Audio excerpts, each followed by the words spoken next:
Hello everyone, welcome back. I'm Gaming Quitte, the most delicious Quitte of them all, and today I want to talk to you about some ways Cygames could make more money with Dragalia Lost to ensure the future of our beloved game.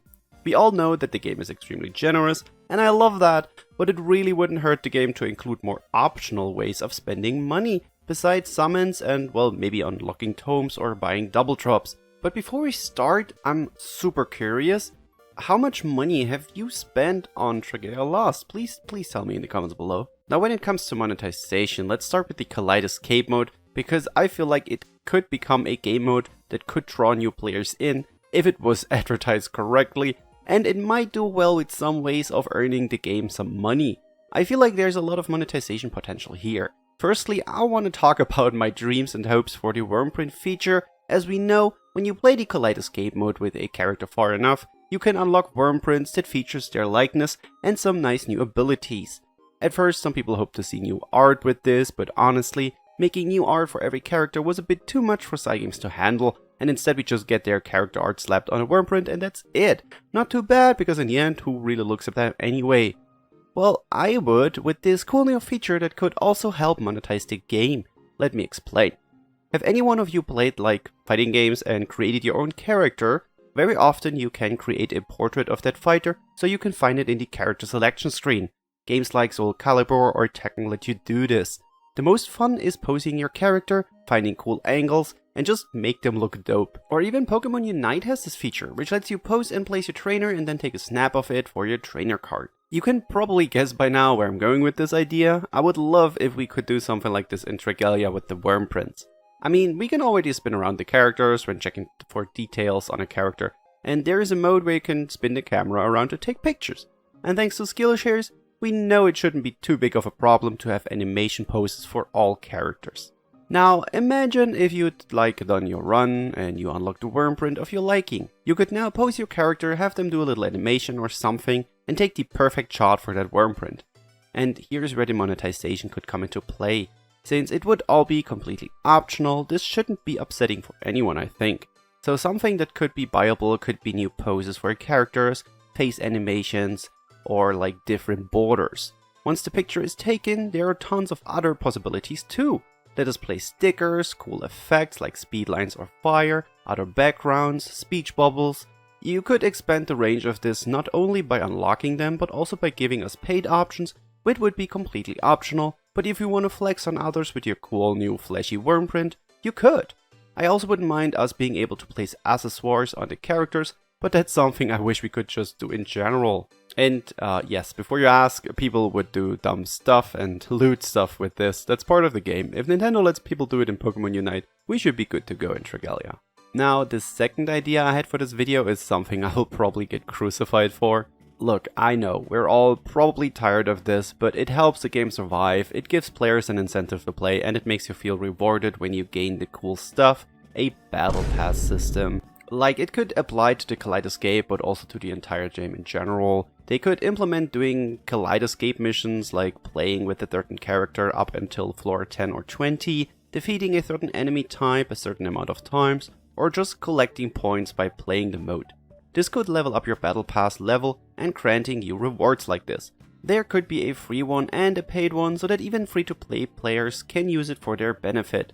Possible rewards wouldn't need to be something for Kaleidoscape only, although Amber is probably one of the favorable things to get here. In addition to that, you could get some materials you can get from Agito, Zindam or Primal Dragons. Throw in some ingots, a Sunlight Stone or even an Omnisite at the end of the pass. And paid players could get, in addition, some summon tickets or Wormite. In the end, it doesn't really make a lot of difference if people pay for their summons with Diamantium or earned Wormite through the battle pass, so I don't feel like this would create an unfair environment towards free-to-play players. And well, of course, people paying would get better things, that's just the nature of it. Cygames could also include weapon skins in this, one in the free-to-play version and one for the paid pass. This could also be the perfect place to give us cool new things to place in the Halidom, something that's been completely neglected for a while by Cygames. I'm not talking about stat boosting facilities of course, but decorations like we already have in the game. Let's take Alchemy Stars, which I'm playing way too much, as an example. It has a battle pass spanning multiple events. You can earn materials from it, but also summoning resources and decorations for the Colossus, which is kinda similar to the Halidom.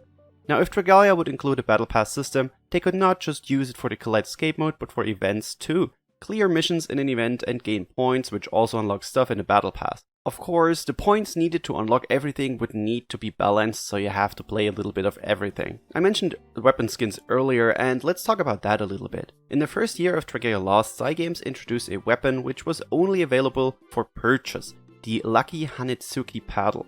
This weapon wasn't good, and weapon skins weren't a thing at the time, so not a lot of people bought it. But once the weapon skins were introduced into the game, people who bought it way back were really happy, so now they could just slap enemies in the face with Yuden's face. This weapon hasn't been available since then, and that's honestly a bummer. I really don't understand why Cygames isn't monetizing weapon skins more. We had so many skins in the Alberian Battle Royale mode by now that a lot of people have missed. Make those available for purchase at a later date. This way people can earn it for free when they release, but also buy it if they want when they missed it. I would rather be able to buy a cool skin for $2 or $3 instead of them never being available again, as is the case right now. Speaking of skins, come on Cygames, let us buy skins for our characters. Let me play as original Chelsea while wearing the Valentine's Chelsea outfit. I am 100% sure if you include a symbol like with the weapons, people will not be super confused about everything like you think they will. Nobody will go in co-op, "But this is Win Chelsea," when I bring her to Volk. They'll be like, huh? Then they see the symbol and know what's up. I don't think Cygames should throw out all versions, quite the opposite. Why not include both things, like in Grand Blue? That game has all versions of characters, but also buyable skins. The best thing here is that even if someone doesn't have an all version of a character, they could still be rocking some other cool outfits because they just simply bought it. And if you got an all version of a unit, you should be able to use it in all versions of that character. Heck, I would even pay for that if it wouldn't be too bad. I mean, let's be honest, it would suck, but I'm just trying to meet in the middle with Cygames here. Oh, and you know, skins could also be added to the Collide Escape that you could buy. There's no reason it always has to be the gold Fafnir. I would pay actually money if I could have, for example, the Adventurer Doggo run with me, or Mini Mitz, or Mini Mercury, or maybe some cute chibi versions of the Adventurers. Something like this could also be added to the previously mentioned Battle Pass as another reward. The last thing I want to mention, if all fails, like seriously, if everything doesn't come out, Cygames, why do you not let us buy Omnicide? I don't get it. People would spend so much money to just simply max out their units instantly. Don't give away amazing items like this for free all the time. Let us buy the Omnicide. There's so many people that would just do that. There's surely more than enough people out there that would just rather to simply pay for the Omnicide to have the best version of a character possible for them. I just don't get it. Don't just always give out amazing items for free. Please, just do something that earns you money. And Omnicide is just the best way to do that. The literally best way. And they are just giving it away for free all the time. Which is nice. It's super generous, but like, you need to have a certain balance in generosity and, well, earning money in a game like this. Well, that's it for this video. Tell me in the comments below what you would pay for in Dragalia if it would appear. Like, if you have any ideas where you say, oh, I would pay money for that, tell me in the comments below. If you enjoyed this video, remember to leave a like and subscribe to the channel if you haven't already. If you want to know what I'm up to when I'm not making videos, follow me on Twitter or join our Discord. The links are down below. Before I end this, I want to thank you all so much for subscribing and liking and sharing and stuff. We reached 2,000 subscribers, so I couldn't be more thankful for that. I love you all, and thank you all so much for the support. It really means the world to me. Thank you all so much for watching. I'll see you in the Discord, on Twitter, or in the next video. Bye!